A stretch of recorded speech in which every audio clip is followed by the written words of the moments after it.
찬송가 363장 찬송하겠습니다. 363장 찬송가 363장.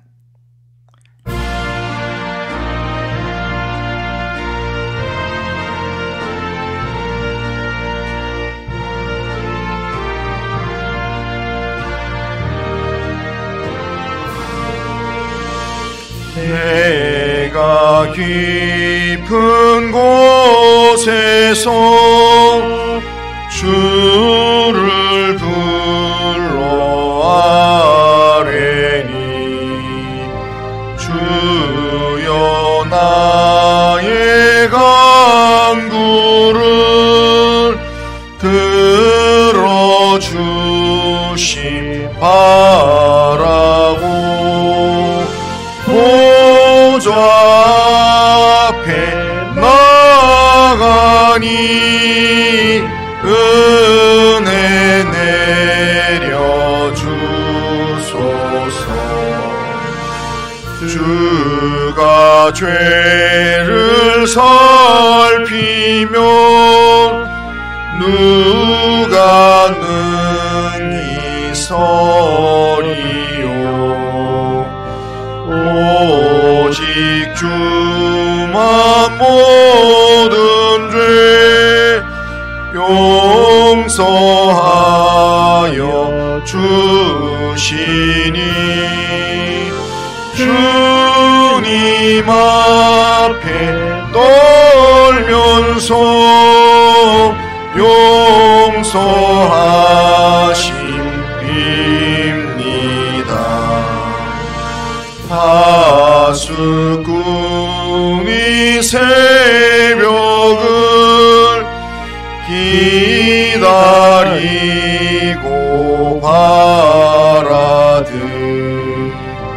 나의 영혼 주님만 간절하게 바라네.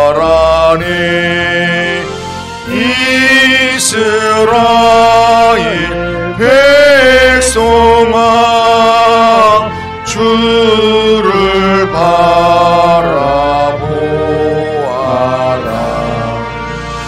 주의 크신 은혜와 그의 긍휼 바라라. 주의 깊은 은총에 우리 구원이 있으니 변함없는 주님만 믿고 기다릴지라. 자, 신앙 고백합니다. 나는 전능하신 아버지 하나님 천지의 창조주를 믿습니다. 나는 그의 유일하신 아들 우리 주 예수 그리스도를 믿습니다. 그는 성령으로 잉태되어 동정녀 마리아에게서 나시고 본디오 빌라도에게 권을 받아 십자가에 못 박혀 죽으시고 장사된 지 사흘 만에 죽은 자 가운데서 다시 살아나셨으며 하늘에 오르시어 전능하신 아버지 하나님 우편에 앉아 계시다가 거기로부터 살아있는 자와 죽은 자를 심판하러 오십니다. 나는 성령을 믿으며 거룩한 공교회와 성도의 교제와 죄를 용서받는 것과 몸의 부활과 영생을 믿습니다. 아멘. 자, 하나님 말씀은 누가복음 18장.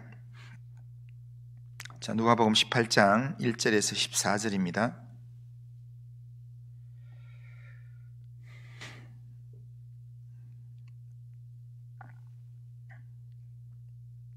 자, 18장 1절에서 14절 한 절씩 교독합니다.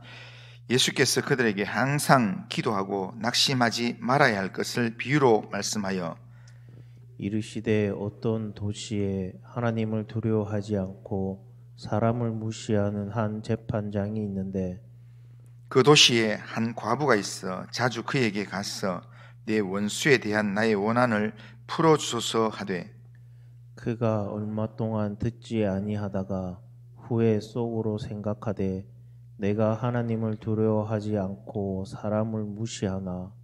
이 과부가 나를 번거롭게 하니 내가 그 원한을 풀어주리라. 그렇지 않으면 늘 와서 나를 괴롭게 하리라 하였느니라.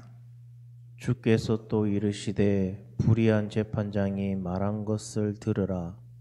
하물며 하나님께서 그 밤낮 부르짖는 택한 자들의 원한을 풀어주지 아니하시겠느냐? 그들에게 오래 참으시겠느냐? 내가 너희에게 이르노니 속히 그 원한을 풀어 주시리라. 그러나 인자가 올 때에 세상에서 믿음을 보겠느냐 하시니라. 또 자기를 의롭다고 믿고 다른 사람을 멸시하는 자들에게 이 비유로 말씀하시되 두 사람이 기도하러 성전에 올라가니 하나는 바리새인이요 하나는 세리라. 바리새인은 서서 따로 기도하여 이르되 하나님이여 나는 다른 사람들 곧 토색, 불의, 간음을 하는 자들과 같지 아니하고 이 세리와도 같지 아니함을 감사하나이다. 나는 일해에 2번씩 금식하고 또 소득의 11조를 드리나이다 하고 세리는 멀리 서서 감히 눈을 들어 하늘을 쳐다보지도 못하고 다만 가슴을 치며 이르되 하나님이여 불쌍히 여기소서 나는 죄인이로소이다 하였느니라. 내가 너희에게 이르노니 이에 저 바리새인은 아니고 이 사람이 의롭다 하심을 받고 그의 집으로 내려갔느니라. 무릇 자기를 높이는 자는 낮아지고 자기를 낮추는 자는 높아지리라 하시니라. 아멘. 자, 오늘 우리가 읽은 이 본문은 예수님께서 제자들에게 하나님 나라가 완성될 때까지 기도할 것을 말씀하시면서 기도할 때 낙심하지 말고 기도하라 말씀하시고 또 기도하면서 겸손한 기도를 해라라고 그렇게 말씀하시는 내용을 비유로 말씀하신 내용입니다. 예수님께서는 앞장에서 장차 임할 하나님의 나라에 대해서 말씀을 했습니다. 장차 임할 하나님의 나라에 들어가기 위해서는 믿음이 필요합니다. 제자들이 예수님께서 가르치는 그 말씀 앞에 이해가 되지 않을 때 주님 우리의 믿음을 더하소서라고 그렇게 부탁을 했었습니다. 그런데 예수님께서 하나님 나라에 대한 이야기를 쭉 하시고 난 다음에 오늘 18장에 와서 항상 기도해야 될 것을 비유로 말씀을 하셨습니다. 1절을 보면 예수께서 그들에게 항상 기도하고 낙심하지 말아야 할 것을 비유로 말씀하여 하면서 불의한 재판관의 비유, 불의한 재판관에게 과부가 원한을 풀어달라고 하는 그 내용을 말씀합니다. 이 말씀의 내용이 뭐냐면 낙심하지 말고 항상 부르짖어 기도해라 라고 하는 그런 내용입니다. 기도는 하나님께서 자기 백성을 통하여 하실 일을 응답하는 통로가 바로 기도입니다. 그런 면에서 성도에게 제일 큰 특권이 뭐냐면 기도입니다. 어떤 어려운 환경 중에서도 실망하지 않고 하나님을 바라며 하나님을 간절히 의지해서 기도하는 사람은 결국에는 기도 응답의 은혜를 맛보게 된다라는 겁니다. 그런데 기도에는 언제나 필요한 자세가 있습니다. 기도에는 언제나 믿음의 기도를 드려야 된다는 겁니다. 기도에는 언제나 두 길이 있는데요. 하나는 하나님의 때라는 길이 있고 또 하나는 우리의 때라는 길이 있습니다. 사람이 필요로 하는 때가 있고 때로는 하나님이 필요로 하는 때가 있습니다. 사람이 필요로 하는 때 때문에 우리는 기도합니다. 지금 이게 필요합니다. 이런 상황을 내가 극복하기 위해서 도움이 필요합니다. 이렇게 기도하는 그런 우리의 때가 있습니다. 그런데 우리의 때하고는 또 다르게 하나님의 때가 항상 있다는 겁니다. 그렇기 때문에 이것에 대한 하나님의 때와 우리의 때를 분별을 잘하는 성도가 믿음 좋은 성도입니다. 그 사람이 믿음이 있고 또한 이 믿음의 기도를 하는 성도를 할 수 있습니다. 그런 측면에서 기도에는 하나님의 때를 분별할 수 있고 하나님의 때를 기다리는 그런 기다림이라는 그런 모습이 있었는 겁니다. 마치 농부가 오랜 시간을 들여서 싹이 트고 열매가 맺어지기를 기다려야 하는 것처럼 기도에는 반드시 기다림이라는 것이 있다는 겁니다. 그렇다면 하나님이 왜 우리를 기다리시게 하는가? 기도하면 바로 들어주시면 되지 왜 기다리게 하시는가? 기다리게 하는 이유는 첫째는 하나님은 뭐가 우리에게 최선인지를 하나님이 아신다는 겁니다. 그러니까 하나님은 우리의 필요보다 우리에게 최선을 하나님은 알고 주기를 원하신다는 겁니다. 우리가 절대적으로 필요하여서 우리가 하나님 앞에 요구하고 기도하는 그런 내용도 하나님이 보실 때는 별로 안 중요한 내용도 있다는 겁니다. 나의 의지나 나의 생각의 기준 또 내 고집을 꺾고 하나님을 의지하고 하나님의 법을 따라 살아가는 그 삶을 우리에게 가르쳐주기 위해서 하나님은 우리를 기다리게 만드신다는 겁니다. 때로는 인내하면서 하나님의 때를 기다리게끔 하나님께서 우리에게 환경을 만들어 가신다는 겁니다. 그러기에 우리는 기도하면서 내가 붙잡고 있는 때, 요때까지라고 하는 내가 붙잡고 있는 모든 것들을 내려놓고 하나님의 뜻을 구하고 하나님의 때에 하나님의 방법으로 이루어지기를 우리는 구하는 삶을 삽니다. 이것이 완성된 하나님 나라를 구하는 삶이고 이게 믿음 있는 사람의 기도하는 모습이라는 겁니다. 하나님은 언제가 우리에게 최선의 때인가를 아시기 때문에 하나님은 최선의 때까지 기다리십니다. 최고의 타이밍이 될 때까지 기다리시는데 기도 응답의 주권이 누구한테 있는가? 하나님께 있습니다. 하나님은 기도하는 성도를 위해서 언제나 응답을 준비하고 계시지만 그러나 우리의 마음이 주를 향하고 모든 것이 주의 은혜를 받아들일 준비가 되어 있을 때 그때까지 하나님은 기다리셨다가 준비가 될 때 그때 응답해 주신다는 겁니다. 하나님은 은혜로 아는 자에게 복으로 아는 자에게 은혜와 복을 주신다는 겁니다. 그러기에 우리는 우리의 믿음과 우리의 인격과 우리의 생활이 응답을 받을 준비가 될 때까지 우리는 하나님의 때를 기다리면서 낙심하지 말고 하나님의 응답을 믿는 믿음으로 꾸준하게 끝까지 기도해야 합니다. 응답의 열매가 익을 때까지, 무르익을 때까지 하나님은 기다리게 하시는데 열매가 맺혔다고요? 무조건 다 좋은 열매가 아닙니다. 열매가 익어야 먹을 수 있습니다. 제가 이렇게 과일나무를 하나 사가지고요, 이렇게 키웠는데 열매가 맺혔어요. 열매가 맺힌 게 너무 기분이 좋아서 그게 열매가 한 4-5개 밀렸는데 보니까 그 모습이 그럴듯해요. 보니까 딱 이렇게 요만한데 그래서 그럴듯해서 한번 맛을 볼까 하면서 딱 따서 먹었는데요, 단맛은 하나도 없고 시큼한 맛이 나는 거예요. 아직 때가 안 됐다는 거예요. 때가 안 됐는 걸 그냥 모양만 그럴듯하다고 따먹으면 그게 안 맞다는 겁니다. 그러니까 하나님은 오늘 우리의 응답의 때를 하나님은 무르익을 때까지, 우리 응답의 열매가 무르익을 때까지 하나님은 기다리신다는 겁니다. 좋은 열매가 아니면 열매라고 모두가 다 좋은 열매는 아닙니다. 완전하게 익은 것이 좋은 열매입니다. 덜 익었을 때 손에 쥐고 먹으려고 하면 나중에 처치곤란입니다. 하나님은 우리에게 좋은 것을 주시기를 원하시는 하나님이십니다.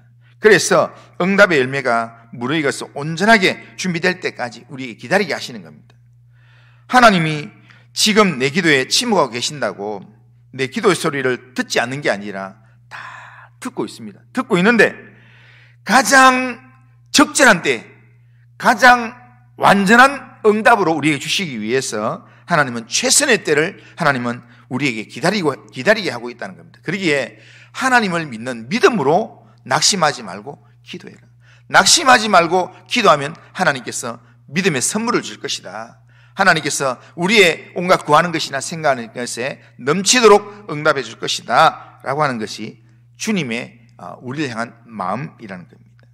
그래서 오늘 본문 1절은 예수께서 항상 기도하고 낙심하지 마라 그렇게 말씀합니다.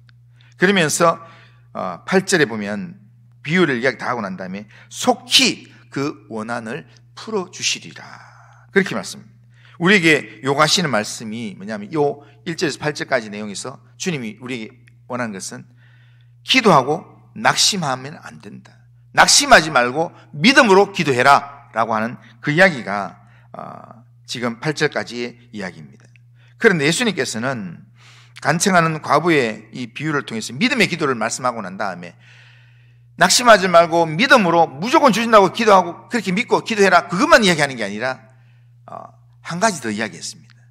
기도에 자세가 있다라고 하면서 9절 이하에서는 항상 자기만 옳다고 여기고 남을 멸시하는 자들에게 바리새인의 기도, 세리의 기도를 비유로 예수님께서 말씀하셨습니다. 이 비유는 기도자의 자세를 이야기하는 겁니다. 그러니까 이 비유에서 기도하는 바리새인의 모습을 보면 기도하는 자세가 딱 나옵니다. 사람들이 보이는 곳에 딱 떨어져서 서서 남들이 다 볼 수 있도록 자기의 의를 자랑하면서 과시하면서 나는 11조도 하고 나는 이 옆에 있는 세리처럼 나는 저렇게 안 살았습니다 라고 하는 그런 자기 의를 자랑하는 그런 기도를 합니다. 그런데 거기에 비해서 세리는 구석에 멀리 서서 감히 고개를 들지도 못하고 그리고 하늘을 쳐다보지도 못하고 가슴을 치면서 나는 죄인입니다 라고 고백합니다. 13절을 보면 세리는 멀리 서서 감히 눈을 들어 하늘을 쳐다보지도 못하고 다만 가슴을 치며 이르되 하나님이여 불쌍히 여기소서 나는 죄인으로소이다 하였느니라. 이 비유의 말씀을 하시면서 예수님께서는 바리새인이 아니라 이 가슴을 치면서 그렇게 이렇게 자기가 죄인이라고 했던 이 세리가 의롭다함을 받고 자기 집으로 돌아가게 됐다라는 말씀을 합니다. 주님이 왜 이런 이야기를 하는가 하면 기도를 할 때는 기도의 자세 중에서 기도하는 사람은 무조건 가져야 될 자세가 뭐냐면 자기 의를 드러내고 자랑하는 그런 자세가 아니라 세리의 기도와 같이 철저히 자기를 낮추는 겸손한 기도의 자세가 필요하다는 겁니다. 하나님 앞에서는 선줄로 생각하면 다 자빠지게 되어 있습니다. 하나님 앞에서는 늘 언제나 우리가 엎드려져 있어야 됩니다. 하나님 앞에 늘 나갈 때는 우리의 연약함을 이야기하게 되고 주여 나를 불쌍히 여기소서, 주여 나를 긍휼히 여기소서. 내가 교회를 열심히 하고 또한 신앙생활을 수십 년 했다 할지라도 하나님 앞에 서면 무익한 종의 이야기처럼 내가 하루 종일 일 다 하고 또 이렇게 주인이 저녁 안 먹었다고 이야기할 때 주인을 위한 상을 차려주고 옆에서 기다리고 있으면서 주인이 아이고 오늘 수고했다 이야기할 때 그때 제가 그래도 이 정도 아닙니까? 이렇게 이야기할 종이 아니라 종은 어떻게 해야 되겠냐면 그렇게 이야기하면 제가 할 일을 했을 뿐입니다. 이게 제 해야 될 일입니다. 그게 칭찬받을 일이라고 이러면서 무익한 종이라고 자기를 낮추는 이 사람이 주님이 가장 인정하는 그런 모습이라는 겁니다. 그러니까 우리는 늘 하나님 앞에 서면, 주님 앞에 서면 늘 언제나 주님이 내 기도에 응답하실 분이라는 것을 믿는 믿음으로 우리의 인생을 무조건 주님께 맡기면서 낙심하지 말고 내 문제는 주님이 해결하신다, 나의 인생은 주님이 인도하신다, 주님께 낙심하지 말고 끝까지 기도하고 주님만 바라보는데 바라보는 그 마음의 이 자세가 주님 왜 안 들어줍니까? 이만큼 내가 신앙생활 했는데 안 들어주면 정말 내가 섭섭합니다, 이런 자세가 아니라 주님이 아니면 내가 안 됩니다. 주님의 은혜가 필요합니다. 주여 나의 연약함을 하나님 긍휼히 여겨 주옵소서 하면서 가슴을 치면서 주의 은혜를 받기 위해서 그렇게 엎드리는 세리처럼 그렇게 겸손하게 주님 앞에 기도하는 그 기도가 주님께서 기뻐하시는 기도의 모습이라는 겁니다. 우리는 하나님 앞에서 응답받는 기도의 삶을 살기 위해서 두 가지를 꼭 기억해야 합니다. 오늘 본문에 쭉 연결하는 내용대로 우리가 마지막 날이 다가오기까지 우리가 하나님 앞에서 기도해야 되는데, 주님은 우리 보고 기도하라고 이야기합니다. 낙심하지 말고 기도해라 라고 하는데, 기도하는 첫 번째 자세는 믿음으로 기도해야 된다는 겁니다. 포기하지 말고 끝까지 주님이 내 기도에 응답해 주셔야 됩니다. 주님이 내 억울함을 풀어주셔야 됩니다. 주님 앞에 내 인생을 맡기면서 주님이 나를 외면하시면 내가 갈 데가 없습니다. 하나님의 나라를 내가 온전히 받아 누리길 원합니다. 주님, 나를 긍휼히 여겨 주옵소서. 낙심하지 말고 믿음으로 기도해야 된다. 그런데 기도하는 중에 우리는 끝까지 주권이 주님께 있기 때문에 주님의 손을 의지하지 않으면 내가 절대로 응답 못 받는다는 사실을 기억하면서 겸손하게 끝까지 나를 낮추면서, 주님 앞에서 나를 낮추면서 주님이 나를 높여주시기를 원하는 그 믿음으로 기도해야 결국에는 기도 응답으로 우리를 높여주신다는 겁니다. 그것을 믿는 믿음으로 오늘도 하나님 앞에서 나의 생각, 나의 의, 나의 경험들 다 내려놓고 오늘도 하나님만 바라보는 믿음으로 기도하고 겸손하게 하나님 앞에 내 마음을 내려놓으면서 기도하는 그런 성도님들 다 되시기를 주님의 이름으로 축원합니다. 거룩하신 하나님 아버지, 오늘도 우리의 삶을 주님께 맡깁니다. 주님, 우리의 삶을 붙들어 주시고 인도하여 주옵소서. 하나님, 우리의 삶 가운데 말씀하시는 그 주님을 의지하고 주님께 우리 인생을 맡기며 주님께서 기뻐하시는 믿음의 삶을 살아가기를 원합니다. 거룩하신 하나님 아버지, 하나님께서 은혜를 베푸시고 주님 인도하여 주옵소서. 은혜 베푸신 하나님께서 우리의 삶 가운데 하나님 정말 믿음의 무장을 할 수 있도록 하나님 믿음의 기도를 하나님 아버지 끝까지 하나님 앞에 올려드릴 수 있도록 해주시고, 기도할 때에 겸손하게 하나님 앞에 나를 낮추면서 하나님이 나를 높여주시기를 기다리는 믿음으로 하나님 앞에 기도할 수 있도록 인도하여 주옵소서. 예수님의 이름으로 기도드리옵나이다. 아멘. 하늘에 계신 우리 아버지여, 이름이 거룩히 여김을 받으시오며 나라가 임하시오며 뜻이 하늘에서 이루어진 것 같이 땅에서도 이루어지이다. 오늘 우리에게 일용할 양식을 주시옵고 우리가 우리에게 죄 지은 자를 사해 준 것 같이 우리 죄를 사해 주시옵고 우리를 시험에 들게 하지 마시옵고 다만 악에서 구하시옵소서. 대개 나라와 권세와 영광이 아버지께 영원히 있사옵나이다. 아멘.